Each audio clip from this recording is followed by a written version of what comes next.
ভয়াবহ মাৰাত্মক ড্ৰাগছ টানি ধৰিছে বৃহত্তৰ মাৰ্ঘেৰিটাৰ বিভিন্ন অঞ্চল। ড্ৰাগছৰ কয়াল গ্ৰাসত নৱপ্ৰজন্ম ধ্বংসৰ পথত ঠেলি নিছে।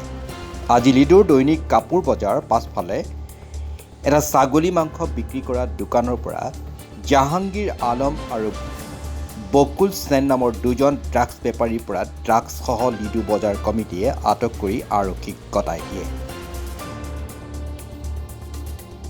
ধৃত দুই ড্ৰাগছ বেপাৰীৰ পৰা 8.83 গ্ৰাম ড্ৰাগছৰ লগত নগদ ধন আৰক্ষীয়ে জব্দ কৰিবলৈ সক্ষম হয়।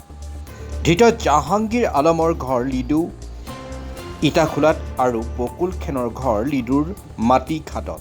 বহুদিন ধৰি এই দুই ড্ৰাগছ বেপাৰীয়ে অঞ্চলটোত ড্ৰাগছ ব্যৱসায় চলাই অহাৰ অভিযোগ উত্থাপন কৰিছে বজাৰ কমিটিয়ে।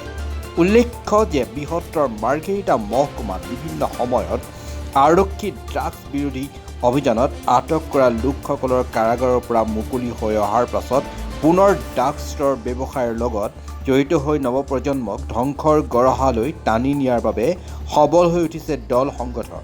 অনাগত দিনত আৰু কঠোৰ পদক্ষেপ ল'বলৈ আহ্বান অসম জাতীয়তাবাদী যুৱ ছাত্ৰ পৰিষদৰ তিনিচুকীয়া জিলাৰ সম্পাদক কাঞ্চন বৰাৰ।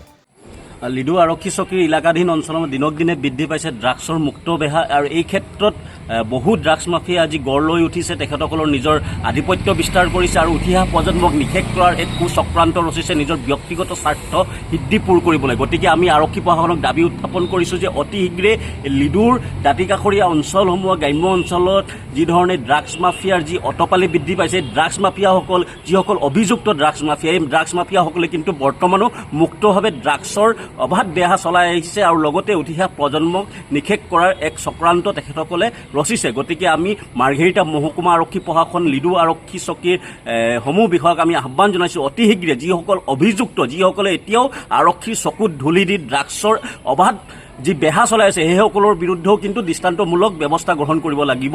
পৰিতাপৰ বিষয় যে কিছু ব্যক্তিক গ্ৰেপ্তাৰ কৰিছিলেও যদি সেইসকল জেলৰ পৰা আহি কিনে পুনৰ কিন্তু দুগুণে কিন্তু ড্ৰাগছৰ মুক্ত বেহা চলাই আহিছে। লিডু শামুকজানৰ এলেকাকে ধৰি কিনে লিডু ৰদগাঁও মোলাঙকে ধৰি অন্যান্য যিবিলাক অঞ্চলৰ যিসকল অভিযুক্ত ড্ৰাগছ মাফিয়া, এই ড্ৰাগছ মাফিয়াসকলে কিন্তু নিৰবিচ্ছিন্নভাৱে তেখেতসকলৰ ড্ৰাগছৰ যি বেহা, এই বেহা অব্যাহত ৰাখিছে। আজি লিডু বজাৰ সমিতিৰ সহযোগত আজি দুজন ড্ৰাগছ মাফিয়াক কৰায়ত্ব কৰিবলৈ সফল হৈছে লিডু আৰক্ষীয়ে। গতিকে আমি আহ্বান জনাইছোঁ এই সকলো ড্ৰাগছ মাফিয়াক অতি শীঘ্ৰে কৰায়ত্ব কৰক আৰু ড্ৰাগছ মাফিয়াসকলৰ লগত যদি কোনোবাই মিতিৰালি কৰিছে, মিতিৰালি কিন্তু নচলিব।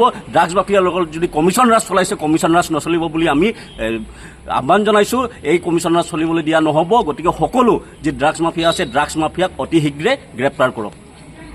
আজি বজাৰত আমি কেইবাদিনো খবৰ পাই আছোঁ মানে ড্ৰাগছ বিক্ৰী চাঞ্চত হ'লেও ধৰিব নোৱাৰিছিলোঁ। আজি ধৰি পালোঁ।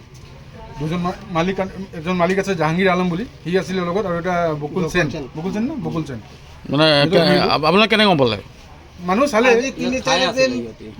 ডেলিভাৰী কৰি আছে। আমি হেৰি কৰিছোঁ মানে ধৰিব নোৱাৰিছোঁ। এইবিলাক ইয়াত বন্ধ কৰ, মনাও কৰিছোঁ বজাৰত এইবিলাক নকৰিবি, মনা নাই। আজি আমি ধৰিলোঁ। লগত 3-4 দিন আগত আমি কৈছিলোঁ যে এইবিলাক ধান্দা ইয়াত নকৰিবি। সৰু সৰু ল'ৰা আছে। কিমান পাইছে বুলি গম পাইছে মোৰ? চাবোনৰ পেটিটো এটা আছিলে আৰু টেমাত তিনিটা টেমাত আছিলে। টোটেল গ্ৰাম কম 100 গ্ৰামৰ ওপৰতে হ'ব। এই ল'ৰাকেইটা ক'ত আছিলে? ল'ৰা এটা মাটিঘাটৰ হয় এটা। মাটিঘাটৰ ল'ৰাটো বকুল সেন। আৰু বজাৰ নহয়, সেইটো জাহাংগীৰ টাৰ্ণিঙত আছে। ইয়াত মাংস বিক্ৰী কৰে, জাহাংগীৰ আলম। হয়, সেইটোৱে আমি তাক ধৰিলোঁ আৰু ছাৰক মাতিলোঁ। ছাৰে ধৰি কিনি লৈ গৈছোঁ। বহুদিনৰ পৰা ইয়াত ব্যৱসায় চলাই আছে। যেতিয়া বক্স দুটা খালী আছে বহুত দিন পৰা হৈ আছে। আৰু লগত কিবা পাইছে নেকি? লগত কিবা পাইছে নেকি? আৰু লগত চিৰিঞ্জ আছিলে, পইচা আছিলে। পইচা কিমান পাইছে গম পাই নেকি? পইচা গণনা নাই, ভালেমান আছে, 50,000 মান হ'ব। মাৰ্ঘেৰিটাৰ পৰা হেমন্ত ঘোষৰ প্ৰতিবেদন E24 লাইভ ব্ৰেকিং।